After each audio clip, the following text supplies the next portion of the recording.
nih Ardana Mesvari. Tadi sih ini ya Kak kelihatan nggak pede bagian depan pertama kali dia mulai natap kamera, dia mulai tag awal itu nggak yakin gitu. Terlihat dari kayak masih lagi sambil lihat lirik gitu ya, masih nggak fokus ke kamera gitu. Harapannya lebih yakin, harus lebih pede dari ini. Sama ada beberapa teknik yang dia pakai. Head voice-nya sih sebenarnya masih bisa lebih tebel lagi. Terus ada bagian chest voice-nya dia yang nggak rapi. Jadi kayak ngos-ngosan masih. Semakin ke belakang kayak semakin capek ya. Iya, terutama pernafasannya kelihatan banget itu tadi. Begitu. Kalau dari aku mungkin lebih ke artikulasinya sih, mungkin lebih diperhatikan di setiap suku katanya gitu kan. Kalau dalam bahasa Korea kan misalnya contohnya satu tadi ana, nah ya, ada ananya gitu. Ananya itu bukan anna tapi ana. Jadi dibacanya lebih harus kayak ana gitu. Enggak boleh anna gitu. Jadi beda, karena beda. Tapi aku suka banget sama pronunciation-nya dia. Kelihatan natural banget. Jadi mungkin kalau misalnya didengar sama orang Korea sendiri mungkin mereka bisa kayak oh ini kayak orang Korea suaranya gitu, kayak suara orang Korea gitu. Terus aku suka banget sama warna suaranya sih. Iya, warna beda suaranya ya, dia memang kelihatan natural, kelihatan nggak dibikin-bikin. Iya. Dan aku pikir dia juga kayak cukup baik dalam memilih lagu sesuai. Yang waktu kemarin waktu audisi kan dia pilih lagunya Ending Scene kan ya, lagunya IU Ending Scene, dan dia juga punya vokal suara tuh yang kayak yang gitu, yang tinggi gitu. Jadi aku suka sih. Semoga mungkin ditingkatin lagi sama lebih berani lagi aja kali ya. Itu ya masalah kayak cara dia state-nya dia ya. Kayak agak grogi gitu. Ada visualnya. Itu sih. Kalau dari aku. Semangat Ardana Mesvari Nurintias. Next. You really wanna test me? 내가 어떤 년이 것 같아? What? Do you really wanna? 내가 어떤 년이 것 같아? Yeah.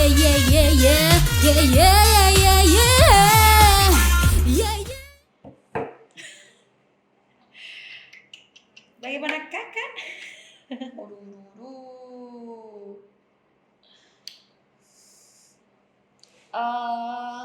Kalau dari aku sih, aku suka banget sama ekspresinya. Dia enjoy banget. Langsung, dia enjoy banget nyanyiin itu. Jadi kayak bener-bener kayak malah bikin ini kayak lagunya dia gitu. Tapi ada tapinya juga sih. Aku kayak gimana ya, sedikit merasa gregetan gitu. Aku lebih kayak ngerasa gregetan di bagian ketika dia ngomong 내가 어떤 년이 것 같아. Pas ngomong itu artikulasi ya? Enggak sih, lebih bukan ke artikulasi sih. Lebih aksennya harusnya jangan nyanyi banget gitu loh. Kayak ngomong. Cuma tadi tuh malah kayaknya na gitu. Karena harusnya tuh mungkin lebih ke dung gitu kan. Emang ini lagunya lagu ngedance gitu kan. Dance agak semi rap juga kan karena dan kebanyakan nyanyi sih menurut aku sih. Malah kebanyakan nyanyi. Sama apa sih? Kalau dari kakak gimana kak? Saya tuh selalu ini ya, karena kita itu kan competition-nya kan modelnya visual ya, jadi virtual. Jadi saya tidak pernah pengen ada sesuatu pun apapun itu yang menutupi muka, sangat mengganggu. Karena detail ya, dia mau begini kan kita dari artikulasi dari muka itu kan dilihat dari depan kan. Beberapa ini tadi yang kedua ini kok agak ganggu, soalnya bagian mic-nya mungkin kan ada apa sih saring gitu yang bikin agak mengganggu. Ada filternya ya. Ada filter itu. Terus sebenarnya kalau apa ya, untuk nafas kayak dia stabil gitu dengan interval yang jauh, terus sampai ada nada tinggi dari bawah, terus kayak ngomong itu kalau dia memang tidak memiliki nafas yang bagus, biasanya langsung kelihatan kecapean. Oke. Kayak yang di awal tadi kan sebenarnya lagunya nggak terlalu ini banget ya, nggak terlalu cepet ya. Cuma kelihatan di terakhir tuh udah mulai kayak kewalahan nafas. Yang ini dia tidak, dia santai banget nyanyinya, pengolahan nafasnya bagus. Cuma hanya beberapa bagian yang dia pasti ngambil nada high note-nya itu langsung kayak kurang supportnya, jadi kayak kurang naik terus atau kadang kurang apa ya, klik lah di atas gitu. Jadi yang harusnya nadanya segini dia tuh kayak dikit banget memang sih. Kalau kita dengerin banget tadi rasa sih itu, jadi kelemahannya di situ gitu aja sih. Iya. Tapi selebihnya asik, saya suka banget. Iya, aku juga suka banget ekspresinya, jadi kita juga enjoy gitu loh. Iya. Oke. Mantap. 너 없인 안 돼. 네가 필요해. 이러고 또 보고 다시 보고 내 손을 꼭 잡은 내 손을 또 보고 괜히 또 놓고. Oke, good job. Wuhu.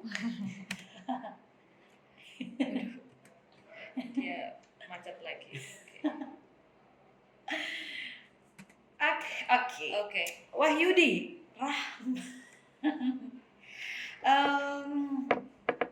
Ini bawaannya kalem ya, kagak. Jadi kalau cuma kalem-kalem tapi gimana gitu jadi. Pertama kali sih waktu dia audisi yang pertama ya, yang video pertama itu kelihatan sudah jauh beda sama yang sekarang. Dia lebih, saya sangat ingat di beberapa bagian dia sempat agak keselip yang awal itu. Yang ini dia rapi, kayaknya lebih siap sih, lebih siap. Cuma ya itu ya, saya bilang tadi, kalau saya ngedengerin dia pengennya tutup mata malahan daripada melihat. Kenapa tuh? Karena lagu ini kan sebenarnya kan kalau kita tutup mata bisa begini nih. Terus saat buka mata dia nyanyi ya biasa aja gitu. Jadi secara visualnya, secara dia ekspresinya kok nggak nyampe ke kita yang nonton gitu, yang menikmatinya gitu. Atau gimana Kak, menurut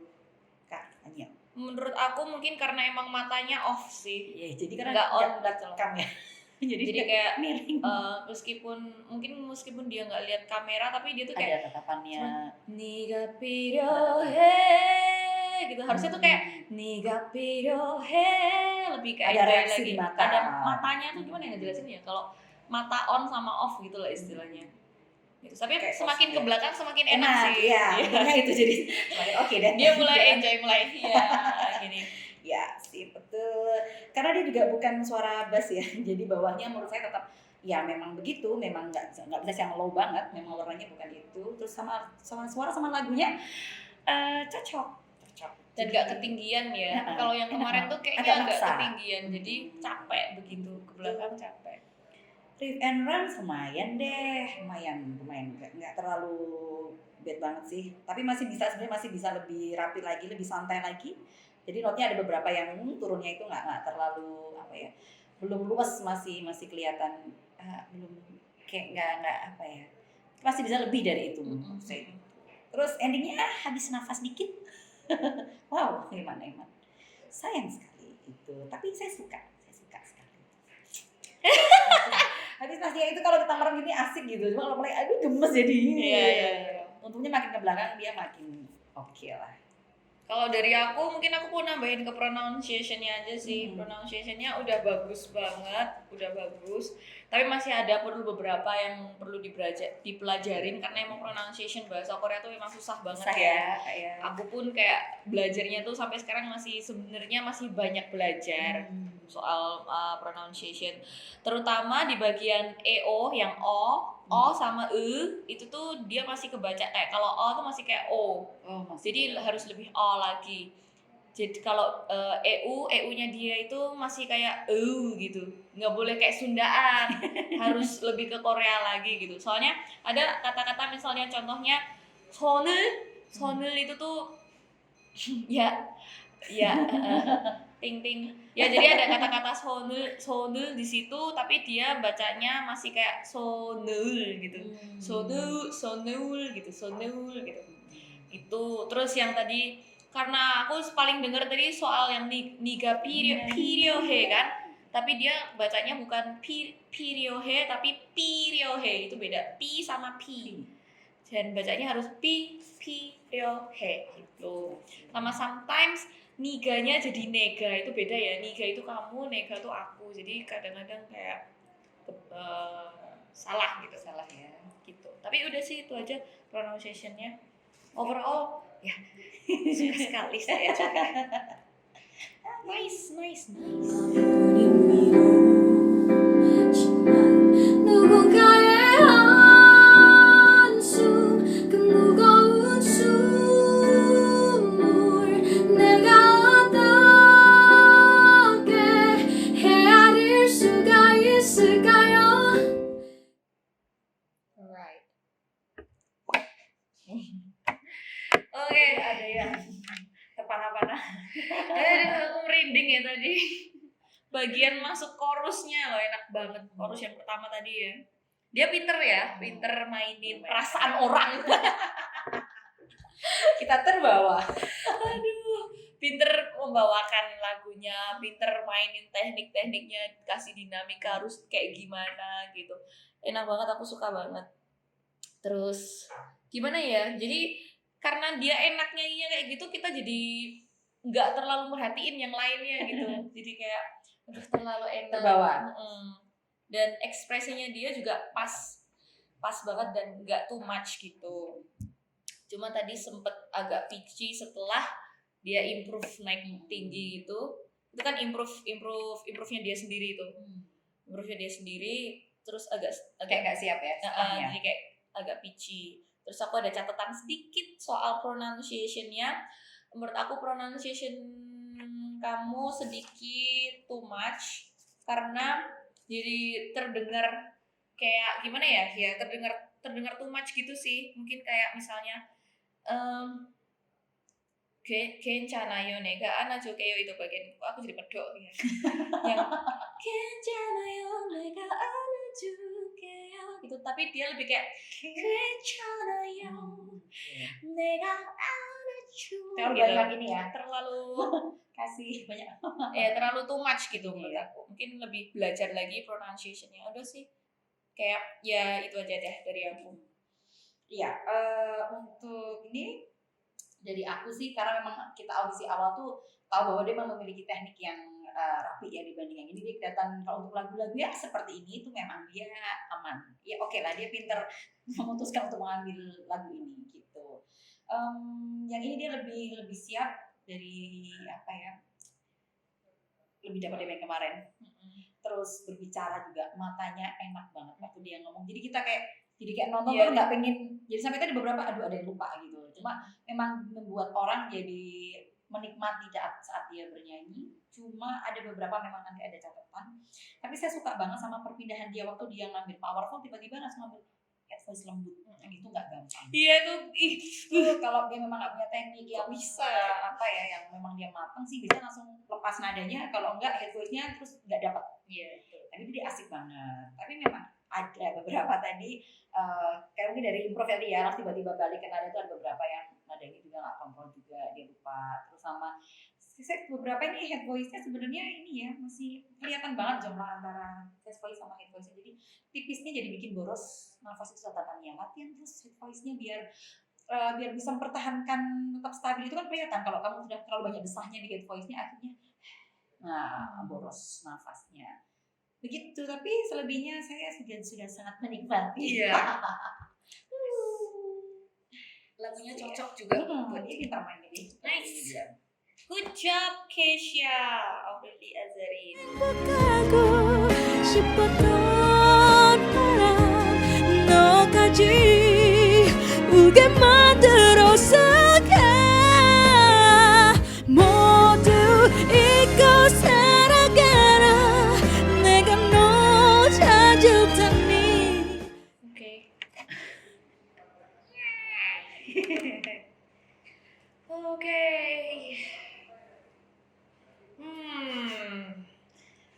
Oke. Gimana nih? Kakak ya? Oke, boleh Kak. Lagu ini dia pasti sangat membutuhkan yang namanya emosional yang dapat yang nggak cuma pas dapat di depannya, tapi harus sampai belakang kartu satu rangkaian. Di awal tuh sebenarnya dia sudah enak, jadi enaknya dia sudah mulai bermain tenang, jadi nggak yang langsung tiba-tiba langsung kasih emosi di awal. Ngeremnya tuh enak banget, gestur dia juga enak banget. Jadi waktu dia harus begini, dia harus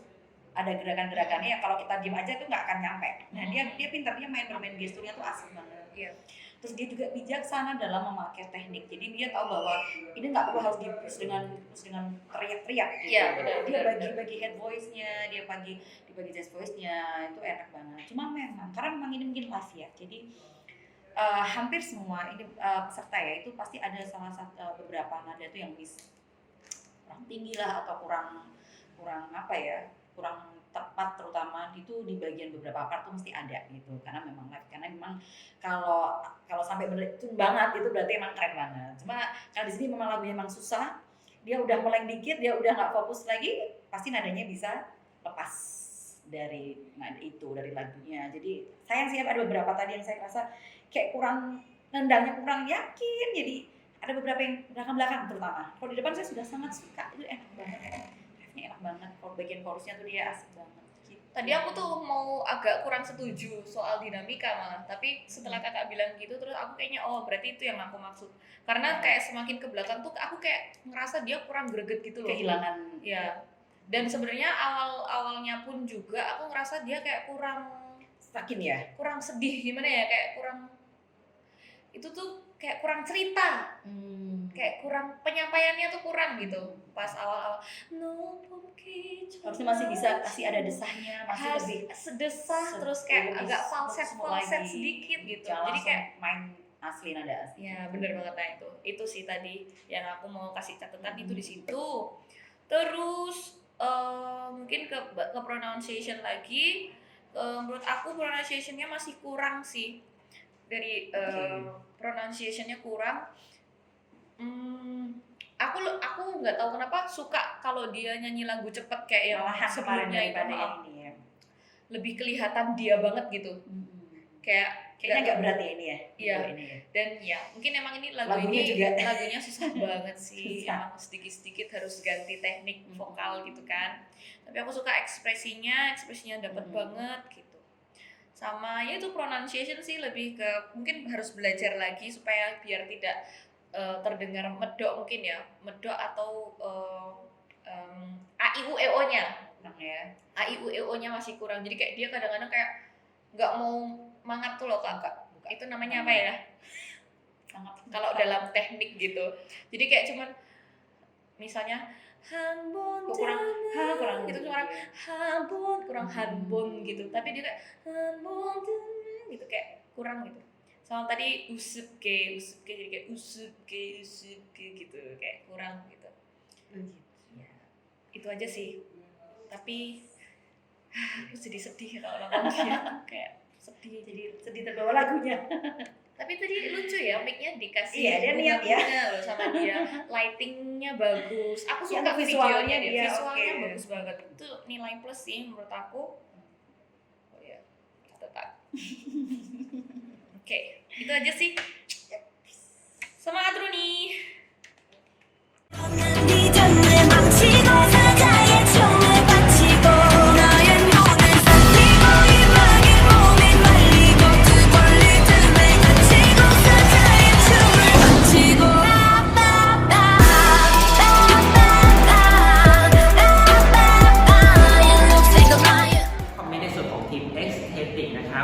ภาพรวมของทีมเวิร์กดีมากครับ อันนี้คือแบบขอชมเลยจริงๆก็คือทุกคนเต้นพร้อมกันมากทุกคนเข้าใจโชว์แบบเป็นในทิศทางเดียวกันมากๆแล้วก็มีมาตรฐานของสมาชิกที่แบบเท่ากันจริงๆภาพเลยออกมาได้แบบเป็นทีมเวิร์กที่ดีขนาดนี้นะครับคราวนี้เราพูดถึงในเรื่องของการคีปเพอร์ฟอร์แมนซ์หรือการแสดงของตัวศิลปินนะครับทำได้ดีตั้งแต่ต้นจนจบทุกคนคงเลเวลได้หมดเลยโดยที่แบบไม่มีการดรอปหรือไม่มีการแบบกระโดดตรงไหนขึ้นมาเลยทำได้ดีมากๆครับแต่ในส่วนของแดนเซอร์มันจะมีติดอยู่ที่บางคนนิดหน่อยที่เหมือนจะไม่ได้อินหรือไม่ได้จอยกับการแสดงมากขนาดนั้นซึ่งจริงๆแล้วครับการออนสเตจทุกคนไม่ว่าจะเป็นในส่วนของแดนเซอร์หรือว่าจะเป็นในส่วนของตัวศิลปินก็ตามเราจะต้องคีปคาแรคเตอร์ในการแสดงนั้นได้ตลอดทั้งหมดตั้งแต่ต้นจนจบนะครับยังไงฝาก บทบาทของในส่วนของแดนเซอร์ตรงนี้พยายามคีปมูดของการแสดงให้ได้ตลอดตั้งแต่ต้นจนจบด้วยนะครับในส่วนของการแสดงอารมณ์ facial expression หรือสีหน้าเนี่ยของศิลปินนะครับจริงๆยังอยู่ในระดับกลางๆยังไม่ได้แบบสูงโดดเด่นหรือก็ไม่ได้อยู่ในระดับที่แย่นะครับจริงๆแล้วการแสดงของน้องๆทำให้คนมองเห็นเสียงเพลงทำให้คนได้ยินทำให้คนได้เห็นมูดของตัวโชว์ครับได้ดีแต่ว่าการสื่อสารเนี่ยอาจจะยังไม่มากพอที่ทำให้รู้สึกว่าโดดเด่นจะดูเป็นศิลปินเองขนาดนั้นยังไงอาจจะต้องเพิ่มในส่วนตรงนี้ให้มากขึ้นเพื่อให้น้องๆแบบดูน่าสนใจน่าดึงดูดแล้วก็มีเสน่ห์มากขึ้นด้วยนะครับให้ระวังเรื่องของการหยุดภายในโชว์อย่างบางส่วนบางพาร์ทเนี่ยคือแดนเซอร์เขาจะต้องหยุดหมดเพื่อชูภาพให้กับศิลปินเขาเด่นใช่ไหมครับในส่วนของตรงนี้ในทีมนี้อาจจะมีบางจุดบ้างที่แดนเซอร์ไม่ได้แบบเข้าใจตรงกันทั้งหมดสักทีเดียวบางส่วนหยุดหมดอาจจะมีเช่นแบบผู้ชายด้านหน้าชอบขยับหรือชอบแสดงฟีลลิ่งที่มันเป็นเพอร์ซันอลออกมาเยอะๆบางทีพอมาทำออกมาในช่วงเวลาที่ทุกอย่างมันฟรีซหมดนะครับมันทำให้กินซีกับศิลปินไปซึ่งตรงนี้ตามบทบาทแล้วจริงๆแดนเซอร์จะทำตรงนี้ไม่ได้นะครับยังไงต้องฝากดูตรงนี้เพิ่มเติมด้วยในเรื่องของความคิดสร้างสรรค์จะเห็นว่าตอนท้ายใส่เพลงมาที่มันเป็นรีมิกซ์มาจริงๆอันนี้ชมในส่วนของการออกแบบแล้วก็ชมในเรื่องของโคโรกราฟหรือท่าเต้นที่เอามาลงนะครับทำได้ค่อนข้างดีแต่ว่าให้ระวังเรื่องของ performance ของตัวเพลงด้วยคือบางทีแล้วน้องๆที่แข่ง cover dance บางทีไปหยิบเพลงมาจาก YouTube บ้างอะไรบ้างครับซึ่ง performance ของเพลงบางอันนะครับมันเป็นของ DJ Mix มันไม่ใช่ performance แบบ K-pop ถ้าเกิดเราหยิบมาใส่เนี่ยมันทำให้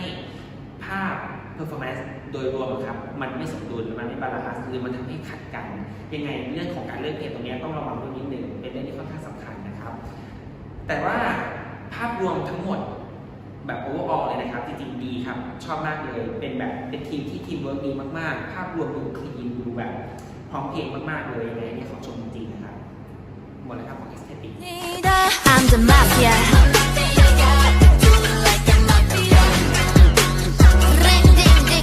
I'm the mafia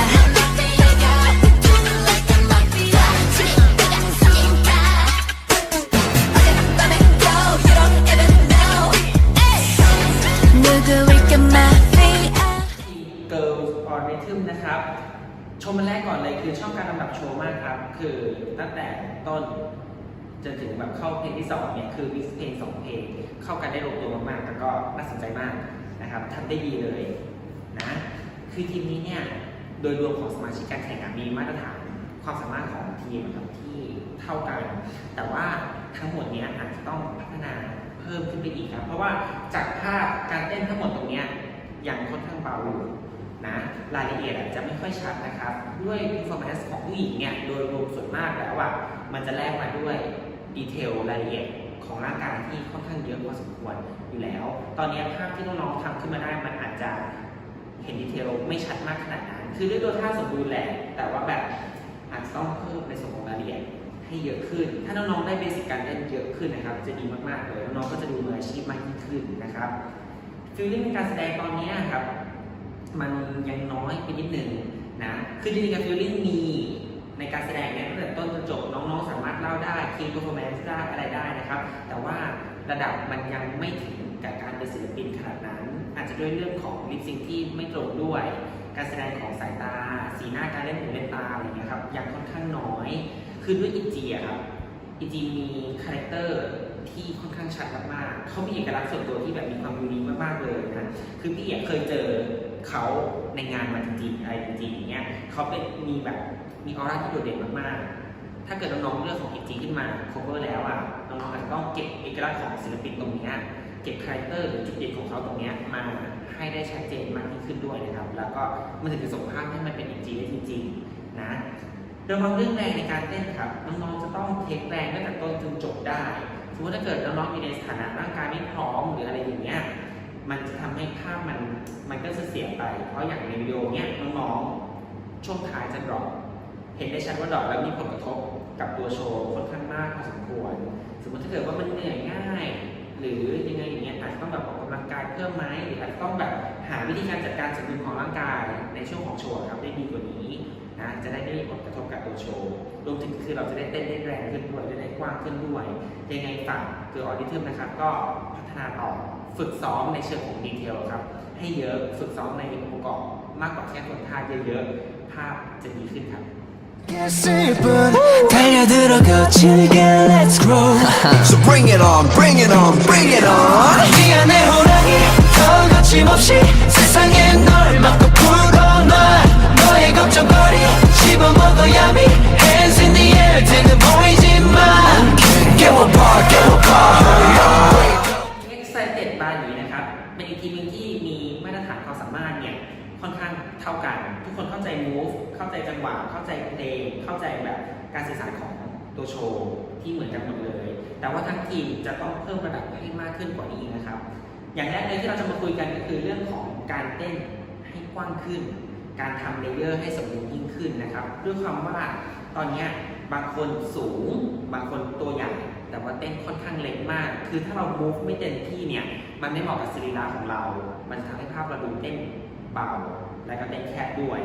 นะครับรวมถึง energy ในการเต้นที่จะต้องเยอะกว่านี้เพราะว่า performance ของผู้ชายส่วนมากจะแลกด้วย energy อยู่แล้วอย่างตอนนี้ที่เห็นก็คือออกมาดีครับแต่ว่ายังรู้สึกว่าไม่ได้แบบ impact มากพอที่ทำให้น่าสนใจมากขนาดนั้นรวมถึงช่วงท้ายๆเนี่ยมีการดรอปเกิดขึ้นด้วยในส่วนของภาพรวมการเป็นศิลปินน้องๆจะต้อง keep performance ได้ดีกว่านี้ครับคือตั้งแต่ต้นจนจบจะเห็นว่าสมาชิกทีมโดยรวมเนี่ยจะคงบทบาทของตัวศิลปินหรือคงบทบาทในการแสดงเฉพาะท่อนที่ตัวเองร้องเท่านั้นถ้าเกิดเป็นท่อนที่อยู่ในพาร์ทของแพทเทิร์นหรือในพาร์ทของการเต้นหรือการมูฟโซนอะไรต่างๆตรงนี้ทุกคนจะไม่ได้เก็บในส่วนของแบบคาแรคเตอร์หรือการแสดงไว้มันทำให้แบบเหมือนการแสดงมันสื่อสารได้ไม่คงที่และไม่ตลอดเวลาเฉยๆนะครับแล้วก็เรื่องของการลิปซิงค์ที่จะต้องชัดมากขึ้นด้วยครับตอนนี้จะยังไม่เห็นเนื้อร้องจากมูฟของปากเท่าไหร่ยังไงต้องทำให้มูฟของปากเนี่ยหรือการลิปซิงค์การขยับปากเนี่ยมันเรียลมาสมจริงด้วยนะครับพยายามใช้บอดี้ในการเต้นให้เยอะขึ้นบางคนช่วงแบบบอดี้กว้างยิ่งอย่างผู้ชายเราเนี่ยคือบอดี้มันกว้างเราจะต้องเต้นโดยที่แบบให้มันมีมูฟของบอดี้เยอะขึ้นเพราะไม่งั้นก็คือภาพที่ออกมาเนี่ยจะค่อนข้างแข็งมันจะดูไม่สมูทนะครับอยากให้ศึกษาภาพรวมของการเป็นศิลปินให้เยอะกว่านี้อย่างตอนนี้คือจริงๆแล้วถ้าเกิดมองตรงๆนะโชว์มันดีครับตั้งแต่ต้นจนจบมันมูฟมันผ่านมันดูแบบมีการสื่อสารมีการแสดงฟีลลิ่งอะไรก็ตามแต่ว่าอย่างตัวพี่ดูพี่จะยังไม่สัมผัสถึงการเป็นซูเปอร์เอ็มมากขนาดนั้นยังไม่ได้แสดงถึงเอกลักษณ์ของซูเปอร์เอ็มยังไงตรงนี้อาจจะต้องไปเก็บมาให้เยอะขึ้นดูว่าซูเปอร์เอ็มเขามีการสื่อสารยังไงดูว่าเขามูฟยังไงให้มันเป็นเอกลักษณ์พิเศษอาจจะต้องเก็บตรงนี้ครับให้คนดูเข้าถึงซูเปอร์เอ็มได้เยอะขึ้นในส่วนของความคิดสร้างสรรค์น้องๆอาจจะต้องแบบออกแบบการแสดงได้มากกว่านี้คือตอนนี้จริงๆน้องๆจากที่เห็นในโชว์มาเป็นการคัดชนระหว่าง2เพลงซึ่งเป็นจุดเริ่มต้นที่ดีของความคิดสร้างสรรค์ครับแต่เราจะคุยกันอย่างนี้ก่อนว่า cover dance เนี่ยจริงๆแล้วมันคือการประยุกต์โชว์จากศิลปินมาโดยทำโชว์ครับให้เป็นรูปแบบของตัวเราเองแต่ว่าเก็บเอกลักษณ์ของศิลปินที่เรานำมา cover ครับได้ค่อนข้างครบถ้วนทีนี้เนื่องด้วยแบบว่าพอมันเป็นการคัดชนเกิดขึ้นเฉยๆยังไงซะภาพโชว์หัวกับท้ายมันก็ยังเป็นของต้นฉบับอยู่ดีซึ่งมันก็เลยดูว่าไม่ได้มีการแบบออกแบบการแสดงมากขนาดนั้นในส่วนของความคะแนนความคิดสร้างสรรค์ตรงนี้มันเลยอาจจะได้น้อยนิดนึงนะครับน้องๆลองจำลองดูว่าเหมือนกับแบบโชว์มันเป็นคอนเสิร์ตนะครับในคอนเสิร์ตเราย่อลงมาเหลือภายในแบบ5นาทีตรงนี้เราดัดแปลงเพลงยังไงให้กราฟของตัวโชว์มันน่าสนใจแล้วก็ดูเป็นการออกแบบที่มันเกิดขึ้นจากของเราเองเราจะลำดับเพลงยังไงอะไรไงก็ตามให้มันดูเป็นเรานะครับเขาชมว่าชุดสวยครับคล้ายกับแบบของต้นฉบับมากๆเลยทำได้ดีเลยครับในเรื่องของชุดหมดนะครับผมของ Excited ฝากด้วย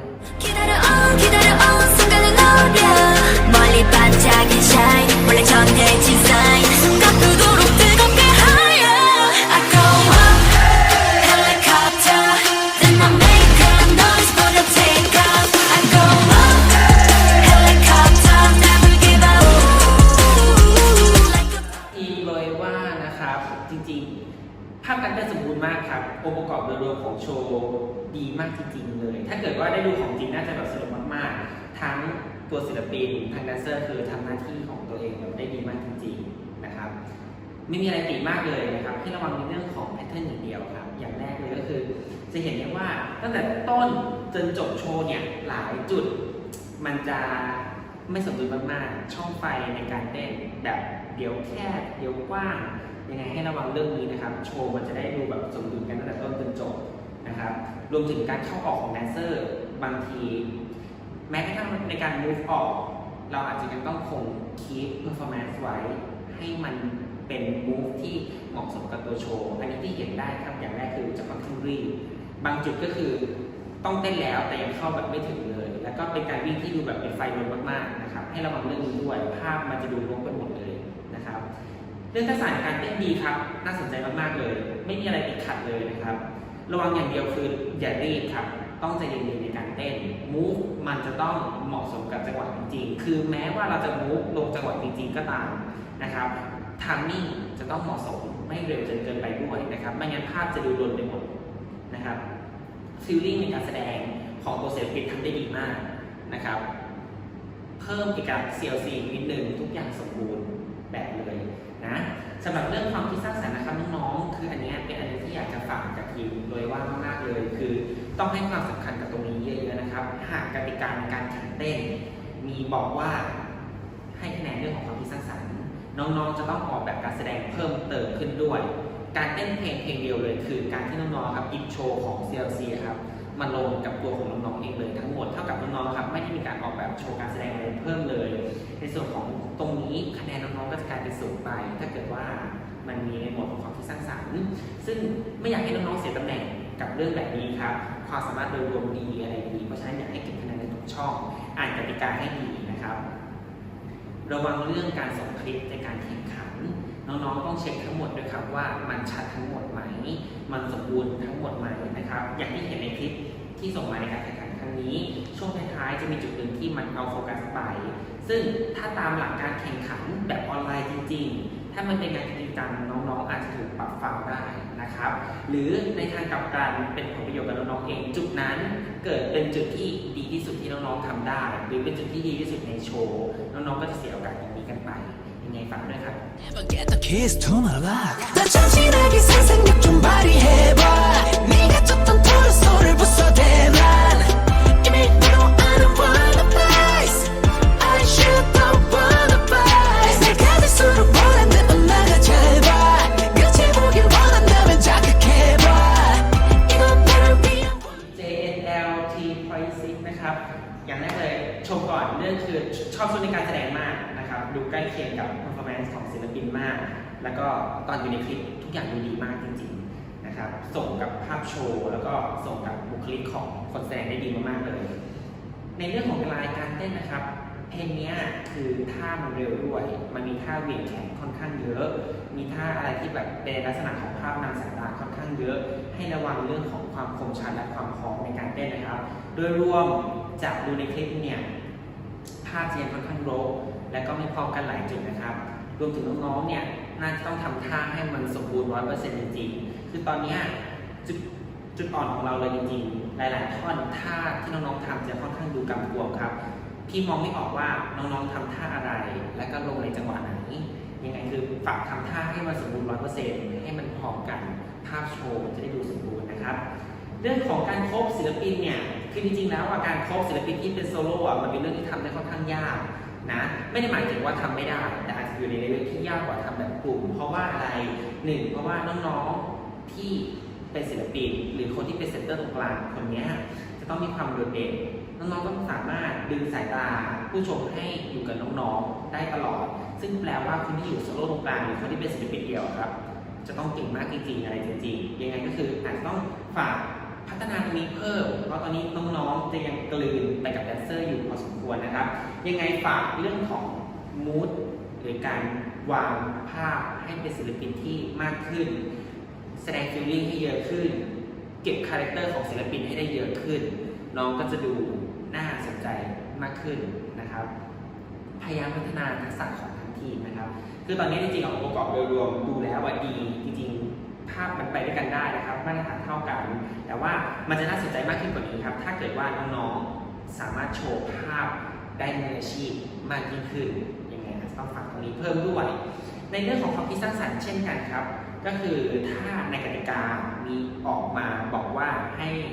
แสดงความคิดสร้างสรรค์หรือออกแบบการแสดงเกิดขึ้นน้องๆอาจจะต้องเก็บตรงนี้ด้วยจะได้ไม่เสียประโยชน์ตรงนี้ไปนะครับยังไงฝาก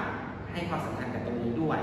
คราวนี้จริงๆน่าจะเกิดคำถามว่าอ้าวแล้วในคลิปออกมาทำมาเต็มที่องค์ประกอบต่างๆในคลิปนะครับตั้งแต่ในเรื่องของ CG ในเรื่องของแสงตรงนี้ครับนับเป็นโปรดักชันนะครับไม่ใช่ความคิดสร้างสรรค์จากการแสดงตรงนี้ไม่สามารถมาเป็นคะแนนได้เหมือนกันยังไงก็ฝากด้วยนะครับของทีมนี้พัฒนาต่อไปเยอะๆครับ สำ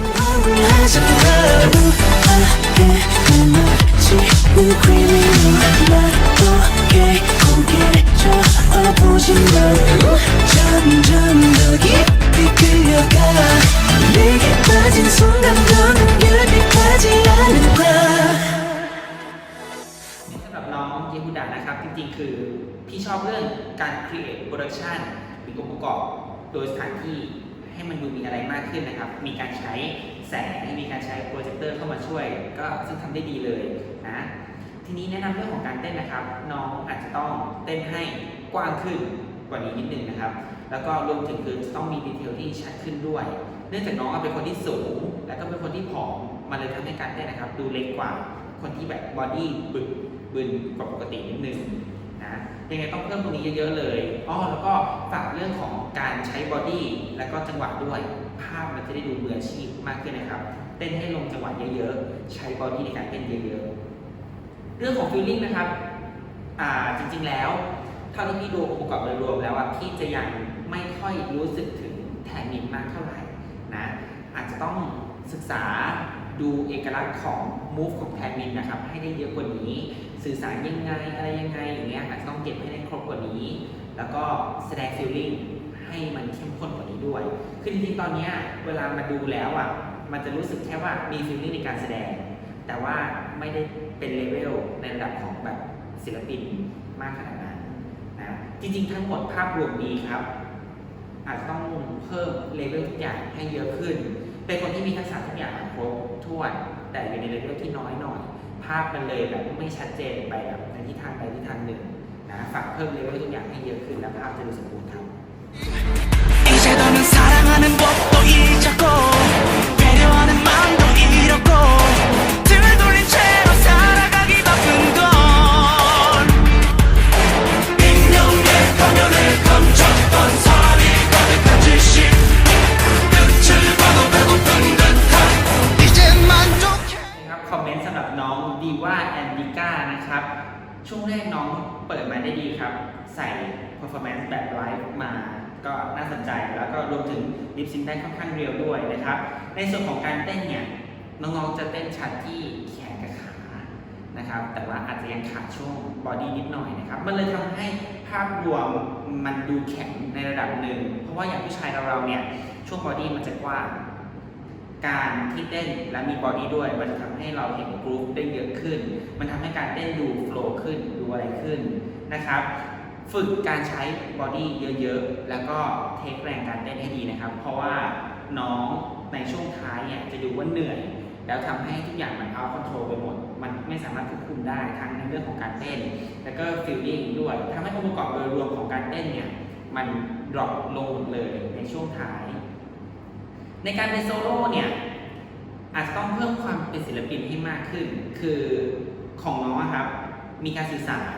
พยายามผลักดันฟีลลิ่งด้วยความแรงครับแต่ว่ามันจะยังขาดเรื่องของเสน่ห์และก็ความสมจริงความเรียวในการแสดงสีหน้านะยังไงก็คือฝากฝึกเล่นหูเล่นตาของตัวเองให้เยอะขึ้นนะจินตนาการว่าตัวเองเป็นคนที่ร้องจริงๆเพื่อให้การ cover เดี่ยวหรือการโซโล่เนี่ยมันสมบูรณ์มากยิ่งขึ้นยังไงฝากด้วยครับ 더 참신하게 상상력 좀 발휘해봐 네가 쳤던 토르소를 부숴대란 이미 너로 아는 wanna place I should don't wanna place 날 가질수록 원하는 엄마가 잘봐 끝을 보길 원한다면 자극해봐 이건 나를 위한 wanna place คอมเมนต์สำหรับน้องโรนี่นะครับโรนี่เป็นคนที่ isolation ค่อนข้างดีเลยนะครับมีการคอนโทรลบอดี้เฉพาะส่วนได้ดีมากๆ เห็นจากแบบมูฟแขนมูฟไหล่มูฟช่วงบอดี้มูฟอะไรอย่างเงี้ยได้ค่อนข้างดีนะครับมีพื้นฐานการเต้นที่ดีเลยแต่ว่าระวังเรื่องของจังหวะครับโรนี่คือโรนี่เป็นคนที่เต้นเร็วครับแล้วก็โรนี่ค่อนข้างรีบนิดนึงมันเลยเป็นภาพที่เอาบีทค่อนข้างบ่อยหลุดจังหวะได้ง่ายนะยังไงก็คือฝากฟังจังหวะดีๆเพราะว่าจังหวะคือพื้นฐานที่สุดของการเต้นนะครับยิ่งเราเลือกเพลงเร็วมาถ้าเต้นค่อนข้างเร็วถ้าเกิดน้องเต้นได้ลงจังหวะด้วยภาพจะดูสุดยอดมากๆเลยนะเรื่องฟีลลิ่งโรนี่ทำได้ดีครับตั้งแต่ต้นจนจบไม่ดรอปลงเลยนะแล้วก็ภาพรวมเนี่ยพี่ดูคลิปแล้วพี่ได้กลิ่นอายของไทมินหน่อยๆด้วยถือว่าแบบทำได้ดีเลยนะครับโรนี่ทำให้ตัวเองเป็นเจ้าของโชว์เพิ่มอีกนิดนึงทำยังไงก็ได้ให้ดูมันเป็นเพลงของเราจริงๆครับสำคัญมากๆเลยโรนี่คือหลายๆคนชอบบอกว่าเต้นให้ลงจังหวะเต้นให้ลงจังหวะมูฟยังไงให้ลงจังหวะจริงๆแล้วนะครับพี่ลองแนะนำเพิ่มสำหรับการโซโล่เนี่ยโรนี่มูฟยังไงให้คนได้ยินจังหวะจากการขยับของเราทำยังไงก็ได้ให้คนได้ยินเสียงร้องเพลงจากการขยับปากของเราครับถ้าเกิดโรนี่เก็บตรงนี้ได้ครบทั้งหมดจริงๆนะครับตัวนี้จะดูเป็นเจ้าของโชว์และภาพก็จะดูสมบูรณ์แบบมากครับ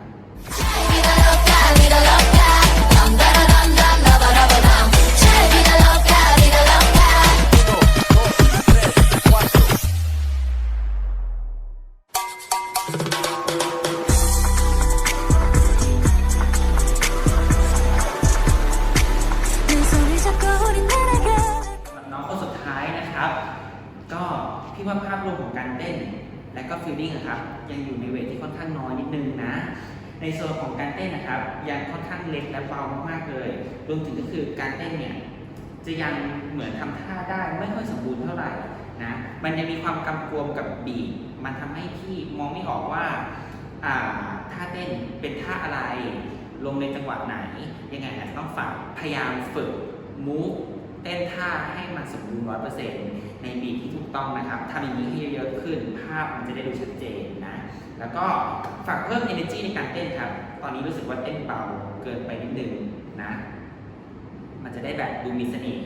น่าสนใจหรือน่าดึงดูดขึ้นในส่วนของ feeling ตอนนี้จริงๆแล้วภาพรวมพี่ยังมองไม่เห็นถึงความเป็นศิลปินเท่าไหร่นะพี่จะมองออกเป็น performance ของแดนเซอร์ซะมากกว่านะครับมันยังมีการสื่อสารที่ไม่ชัดเจนจริงๆจะพูดว่า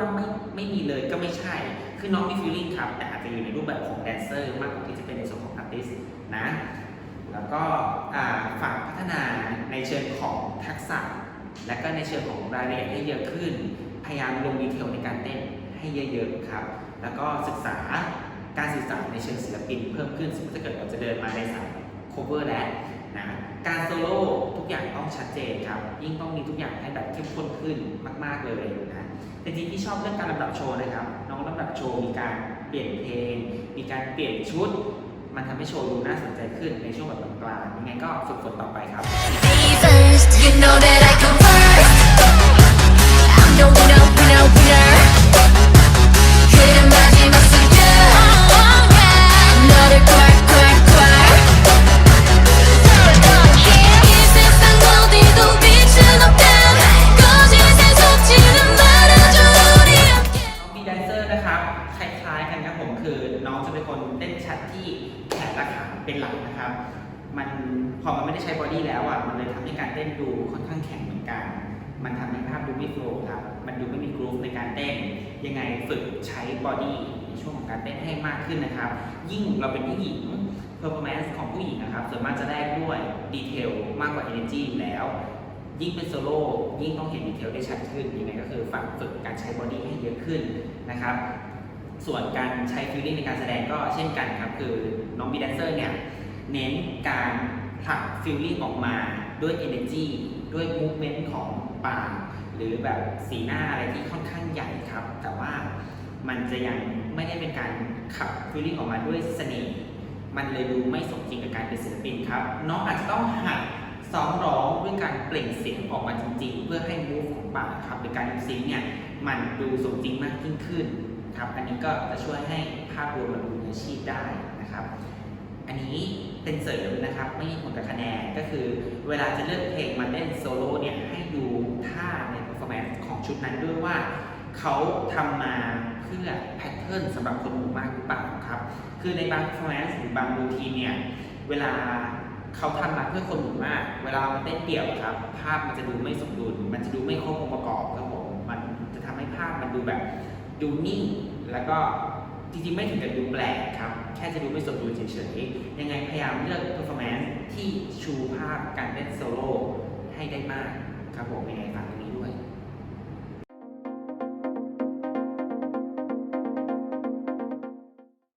Oke, jadi ini kita sekarang mau umumin buat pemenangnya. Dari 5 peserta, kita umumin buat juara 3, 2, sama 1. Tadi sedikit susah ya Kak. Berdebat kita. Iya, kita berdebat karena memang kita bingung sih. Tapi Akhirnya mau nggak mau kita harus memutuskan. Iya, memutuskan. Jadi untuk juara ketiga dengan total 155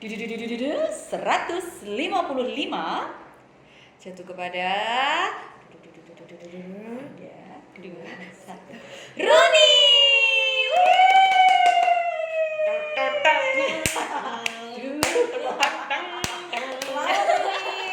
Congratulations Roni. Next. Oke, langsung juara keduanya dengan total Oke, 160 jatuh kepada 2, 1 Kezia Aureli Azari. Congratulations buat Kezia. Selamat. Dengan lagu Li I Hayi yang Breathe ya. Mantap banget. Mantap sekali loh. Ini dia yang ditunggu-tunggu. Juara yang ditunggu-tunggu. Ya, juara pertama dengan total poin 162. cuman beda 2 poin aja ya Kak ya, cuma beda 2 Itu poin. perdebatannya kita kan. Iya, benar sekali. Jatuh kepada 3, 2, 1 Benedikta Sherina. Yeay! Congratulations.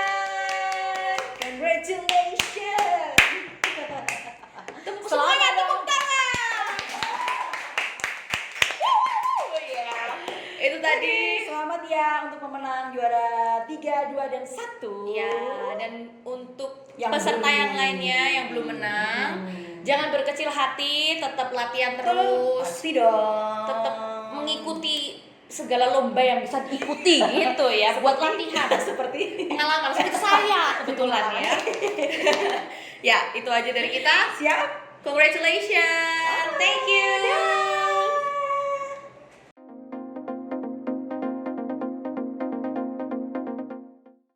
โอเคครับในส่วนของ Category Solo นะครับ เราก็ได้ผลมาเป็นที่เรียบร้อยแล้วนะครับ ก็เดี๋ยวเราขอประกาศคนที่ได้ที่ 3 ในการแข่งขันโซโล่ครั้งนี้ก่อนนะครับ คนที่ได้ที่ 3 ครับก็คือน้องเยฮูดะครับ